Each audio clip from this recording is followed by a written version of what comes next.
5 வருடங்கள் கழித்து ஜென்மசனி பாதசனி முடிகிறது. 2018 வந்து விரயசனியாக ஆரம்பிச்சது. 7.5 வருடங்கள் முடிகிறதுங்கிறது ஒரு அருமையான விஷயம். அடுத்த வரக்கூடிய 2 வருடங்கள் ஓய்வான ஒரு வருடமாகவும், ஒரு நல்ல ஒரு முன்னேற்றம் நிறைந்த ஒரு வருடமாகவும், பிரச்சனைகள் இல்லாத ஒரு வருடமாக இருக்கக்கூடிய ஆண்டுகள் காலகட்டத்துக்கு இது மாதிரி சில வம்பு வழக்குகள் அது மாதிரி விஷயத்தினால கொஞ்சம் மனக்குழப்பங்கள் கொடுக்கக்கூடிய அமைப்புகள் இருக்கு. இது வரைக்கும் செய்த ஹார்ட் ஒர்க்குக்கு ஒரு நல்ல ஒரு ரிசல்ட் கிடைக்கக்கூடிய அமைப்புகளா கொடுக்குதுங்க.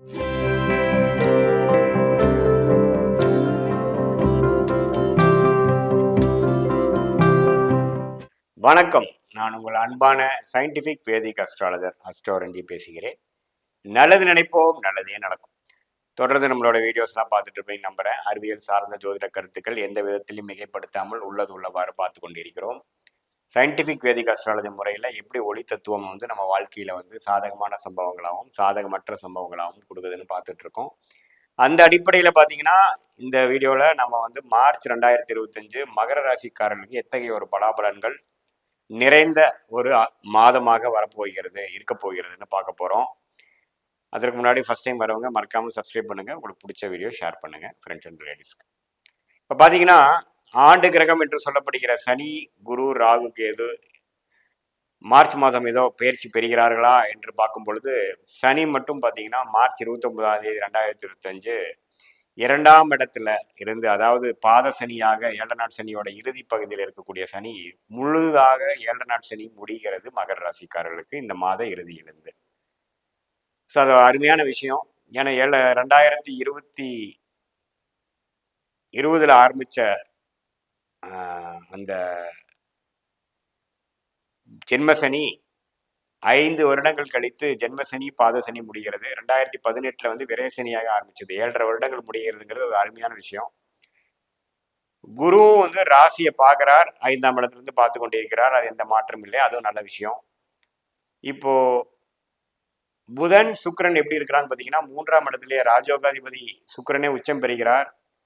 புதனும் அங்கிருந்து 9ஆம் இடங்கிற பாகிஸ்தானத்தை பார்க்கிறது ஒரு அருமையான அமைப்பு.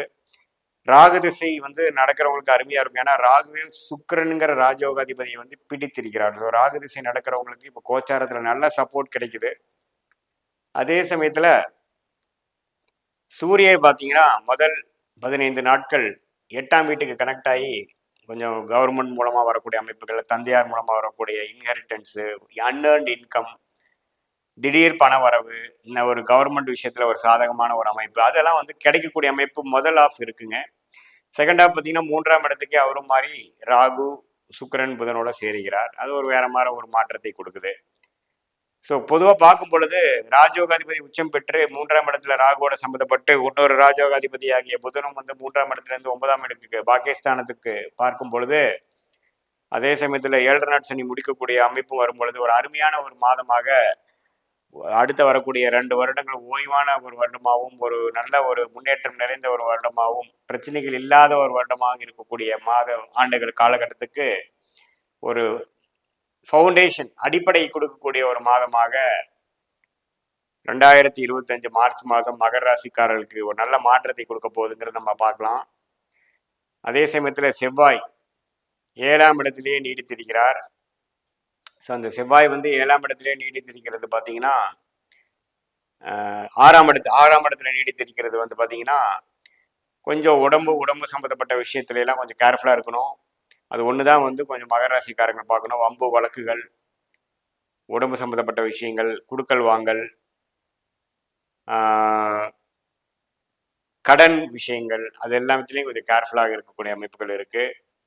வண்டி வாகனம் போகிறப்போ கொஞ்சம் கேர்ஃபுல்லாக போகணும்.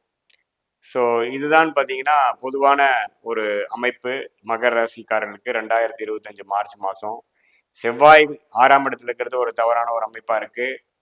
8ஆம் பார்வையாக ராசியை பார்த்து கொஞ்சம் இது மாதிரி சில வம்பு வழக்குகள் அது மாதிரி விஷயத்தினால கொஞ்சம் மனக்குழப்பங்கள் கொடுக்கக்கூடிய அமைப்புகள் இருக்குது. ஏன்னா ஒரு கிட்டத்தட்ட ஒரு 2-3 மாதமாகவே செவ்வாய் வக்ர ரீதியாக 6ஆம் இடத்துல இடித்திருந்து மகர ராசிக்காரர்களுக்கு இது மாதிரி சில சாதகமற்ற பலனை கொடுக்கிறார். பட் ராஜயோகாதிபதி சுக்கிரன் புதன் இருக்கக்கூடிய அமைப்பு வந்து அதை கட்டுப்படுத்தி ஓரளவுக்கு சாதகமான பலனை கொடுக்கக்கூடிய அமைப்பு இருக்குது. ஸோ ஒரு மிக்சடாக இருக்குங்கிறத நம்ம தெரிஞ்சுக்கிறோம்.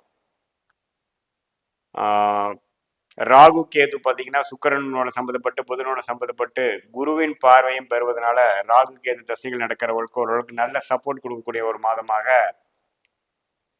2025 மார்ச் மாதம் இருக்குது.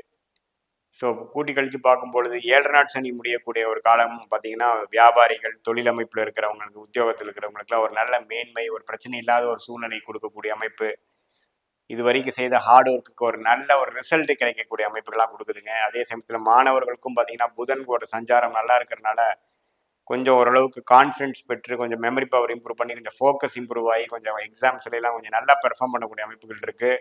பட் ராகுவோட சம்மந்தப்படும் பொழுது கொஞ்சம் பதட்டங்கள் வரலாம். அது கொஞ்சம் கட்டுப்பாட்டுக்குள்ளே வச்சுக்கணுங்கிறது கேட்டுக்கொள்ளப்படுகிறது. ஸோ இப்படி தான் ஒரு புதனின் சுக்கிரனின் அமைப்புகள் கொடுக்குதுங்க. மென்டலாக கொஞ்சம் அன்ஸ்டேபிளாக போகக்கூடிய அமைப்புகளில் கொஞ்சம் கவனமாக இருந்து, கொஞ்சம் மெடிடேஷன் அது மாதிரி விஷயங்கள்லாம் பண்ணும்பொழுது இன்னுமே தீர்க்கமான ஒரு நல்ல ஒரு மனநிலையில் போய் நல்ல ஒரு ரிசல்ட் எதிர்பார்க்கலாங்கிறது நம்ம தெரிஞ்சுக்கலாம். மற்றபடி பார்த்தீங்கன்னா, ஆண்டு கிரகத்தின் சஞ்சாரங்களும் ஓரளவுக்கு சாதகமாக இருக்குது. ஸோ அதனால் தப்பு இல்லை. இது பொதுவான பலன்களை தவிர உங்களுடைய ஜென்ம ஜாதகத்தில் எப்படி ஒரு தசாபுக்திகள் போய்கொண்டிருக்கிறது, உங்களுடைய லக்னம் என்ன, லக்னாதிபதி எப்படி இருக்கிறார், தசநாதன் புக்திநாதன் ஆட்சி உச்சமாக இருக்கிறார்களா, இப்போ கோச்சாரத்தில் சொன்ன அமைப்புகளும் தசாபுக்திகளோட சேர்த்து பார்க்கும் பொழுது உங்களுடைய short term future, long term future எப்படி இருக்க போகிறது, எது மாதிரி முடிவுகள் எப்படி எடுக்கலாம், எது உங்களுக்கு சாதகமாக வரும், எப்போது எது செய்யணும், எது எப்போ நடக்கக்கூடிய அமைப்புகள் இருக்கிறது, எப்படி உங்களுடைய லைஃப் பொட்டன்ஷியல் நீங்கள் ரீச் பண்ணலாம், எப்படி மேக்ஸிமைஸ் பண்ணலாங்கிறது கண்டிப்பாக இந்த சயின்டிஃபிக் வேதிக் அஸ்ட்ராலஜி முறையில், அறிவியல் சார்ந்த முறையில் எந்தவித பரிகாரங்கள் அது மாதிரி மூடநம்பிக்கையில் போகாமல், மிகைப்படுத்தாமல் உள்ளது உள்ளவாறு நம்ம பார்க்கலாங்கிறது நேயர்கள் தெரிந்து கொள்ளணும். இது பொதுவான பலன்களே தான். மீண்டும் மற்றொரு காணொலியில் சந்திப்போம். நன்றி, வணக்கம்.